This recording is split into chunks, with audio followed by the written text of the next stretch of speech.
This is a demonstration of how the tail movement works on my robot shark.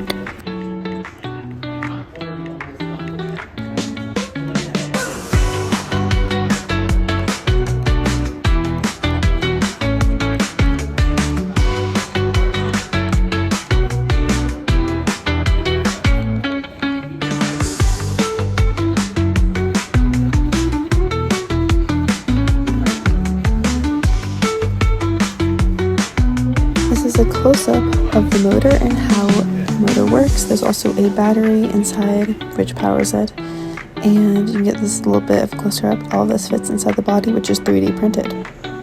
This is just a view of my final presentation if you're curious what it looks like, and it's part of the design process. So here's me and my shark, and so this is for the Grandy First Year's Arms program, and he's my little shark. And so some of the things I used, well, first off, I've never really made anything that moves on my own before that's not like a kit. So this has been it was a pretty interesting and difficult challenge for me to like actually get something physically built that actually moves, which is for me like insane. So it was a really interesting process to go through, like the whole designing process, having a prototype, making it to like a real thing. Well, first, this shark head I took it off of the internet because I was trying to find a trout head. I tried a 3D model, and that was the whole process, trying to get SolidWorks downloaded on my computer. It would not, because it uploaded to OneDrive, and I was just using Tinkercad and Blender because I already know how to use those two softwares. But I did them, and I sliced his head in bamboo print, and so he can like open it. There's also 2 magnets inside, so try to like put together a little more.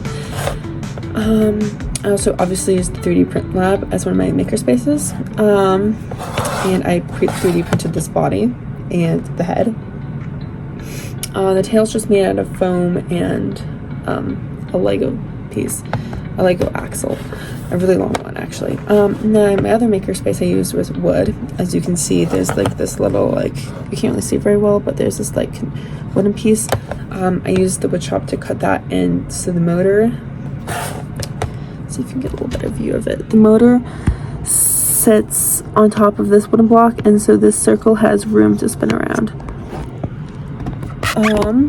And then I also used the electronics lab.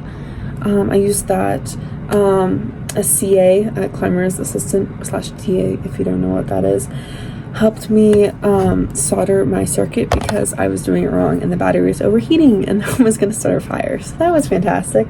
But no, thank you so much. So electricity goes in a circle, not through 2 things into one. What? Crazy. Overall, it was a big challenge, but I eventually got it done, and it works really well, and it moves in technically 3 different ways, which I was really excited about. And yes, please give me a T, please. I worked really hard on it, and it was a really big challenge, and yeah, thank you so much for watching this video.